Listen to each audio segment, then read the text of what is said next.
Welcome, my fellow tax professionals. Today we're going to be discussing payments relating to the offer and compromise. We're going to break down the conversation into three separate time frames. The first time frame would be money that must be paid with the application packet.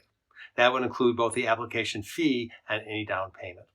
Second time frame, we're going to discuss payments relating to money that must be tendered to the IRS while the IRS is analyzing the application. And the third time frame is money that must be paid to the IRS after acceptance.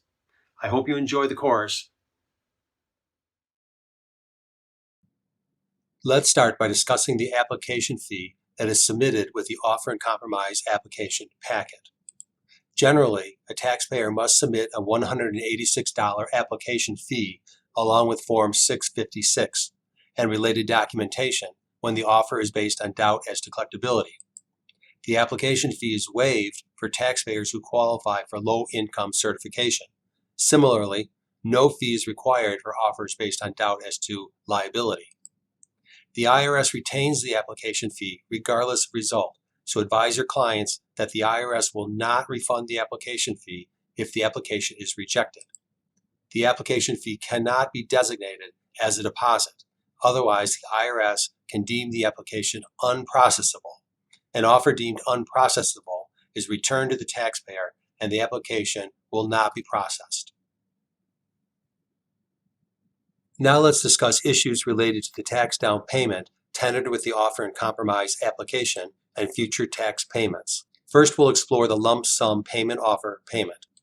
The taxpayer must include in the application packet a payment equal to 20% of the total offer. No further payment is required until the IRS approves the offer. Next, we'll talk about periodic payment offer payments.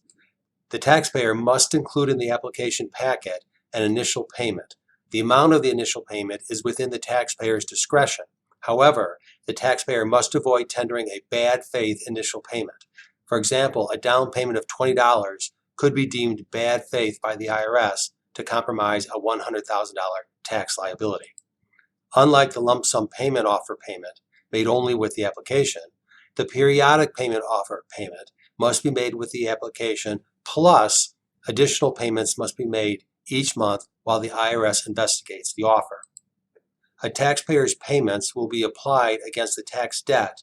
No refund will be issued to the taxpayer if the application is returned, withdrawn, or rejected.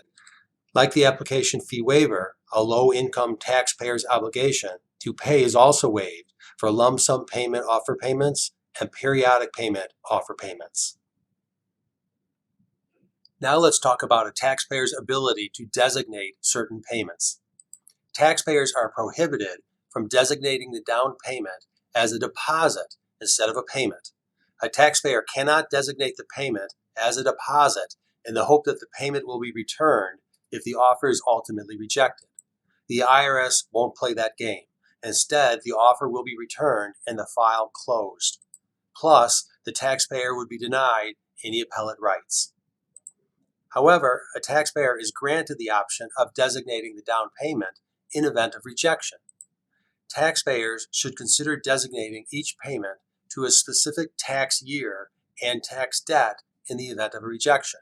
For example, a taxpayer could designate application of the down payment to the 2018 Form 1040 income tax liability, or a quarterly obligation like a 2017 Quarter 2 Form 941 employment tax liability. Absent a taxpayer's designation, the IRS will apply the payment in the best interest of the government in the event the offer is ultimately rejected. Thank you for listening to this video, and please spread the word to family and friends that Do-It-Yourself Offer and Compromise Academy is available to help taxpayers find solutions to crushing IRS-backed taxes. The music for this video was provided by www.bensound.com. You can contact the Academy at its contact page at www.diycompromiseacademy.com. Enjoy the online course and keep on learning.